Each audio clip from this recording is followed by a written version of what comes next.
স্বাগতম জনাইছোঁ বন্ধু বান্ধৱীসকল এডিআৰইৰ ৰিজাল্ট আউট হৈছে এই এডিআৰইৰ ৰিজাল্টৰ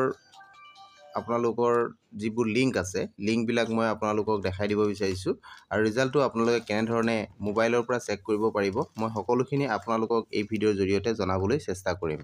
আপোনালোকে ভিডিঅ'টো শেষলৈকে চাব তেতিয়া আপোনালোকে ৰিজাল্টটো কেনেধৰণে নিজৰ মোবাইলৰ পৰা চেক কৰিব পাৰিব সকলোখিনি কথা আপোনালোকে জানিব পাৰিব আহক আমি ভিডিঅ'টো আৰম্ভ কৰোঁ বন্ধুসকল আপোনালোকে ৰিজাল্টটো চেক কৰিবৰ কাৰণে মোবাইলতে হওক বা আপোনালোকে যিকোনো পিচিতে হওক আপোনালোকে গুগলত যাব যিকোনো এটা ব্ৰাউজাৰ ওপেন কৰি গুগলত আহিব গুগলত আহি ইয়াতে গুগলত সাৰ্চ কৰিব আপোনালোকে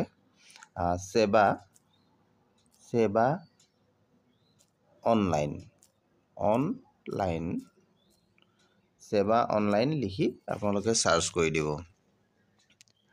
সাৰ্চ কৰাৰ পাছত আপোনালোকে যেটো ফাৰ্স্ট অফিচিয়েল ওয়েবসাইট আপোনালোকে দেখা পাব sevaonline.org বুলি এই sevaonline.org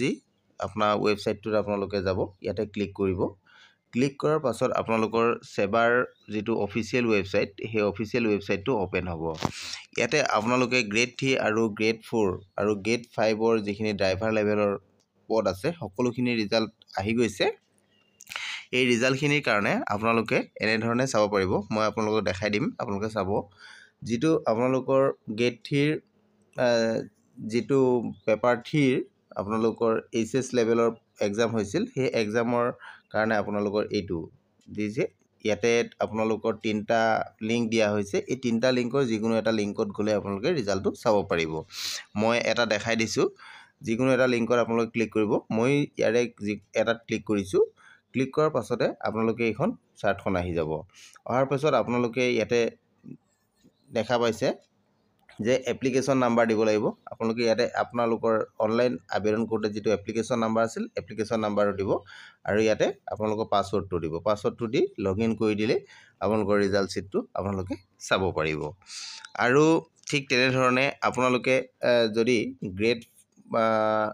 4 ৰ যেটো মানে গ্ৰেড 3 যেটো ৰিজাল্ট হয় তাৰ পেপাৰ 4 ৰ যদি আপোনালোকে ৰিজাল্টটো চাব বিচাৰে তেতিয়া হলে এইটো অপচনত যাব লাগিব যেটো বেচেলৰ ডিগ্ৰী লেভেল আছিলে তাৰ কাৰণে আপোনালোকে ইয়াতে ৰিজাল্টৰ যিকোনো এটা লিংকত ক্লিক কৰি দিব তেতিয়া ৰিজাল্ট চাবৰ কাৰণে তেতিয়া আপোনালোকে ৰিজাল্টটো পাব ইয়াতে মই এটাত ক্লিক কৰিছো ক্লিক কৰাৰ পাছত ইয়াটো ঠিক তেনে ধৰণে আহিব আপোনালোকৰ এপ্লিকেশন নাম্বাৰ দিব লাগিব আৰু পাছৱৰ্ড দিব লাগিব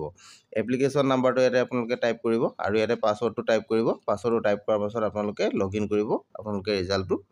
চাই ল'ব পাৰিব আৰু যদি ড্ৰাইভাৰ পদৰ কাৰণে আপোনালোকে এক্সাম দিছিল তেতিয়া হলে আপোনালোকৰ এটো পেপাৰ 5 হয় পেপাৰ 5 এটো পেপাৰ 5 যেটো এছএস লেভেলৰ এছএসএলসি লেভেলৰ হয় এই এছএসএলসি লেভেলৰ ড্ৰাইভাৰ পদৰ কাৰণে আপোনালোকে ইয়াতে তিনটা লিংক আছে এই তিনটা লিংকৰ যিকোনো এটাত আপোনালোকে গলে ৰিজাল্টটো চাব পাৰিব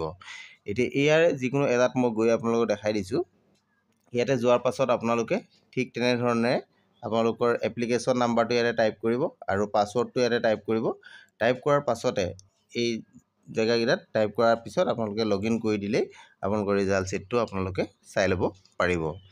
এইখিনি এনে ধৰণে আপোনালোকে চাব পাৰিব মোবাইলতো চাব পাৰিব আপোনালোকে যিকোনো ডেস্কটপ বা পিসিটো গৈ এনে ধৰণে নিজৰ মোবাইলৰ পৰাই আপোনালোকে ৰিজাল্ট শিটটো চাই ল'ব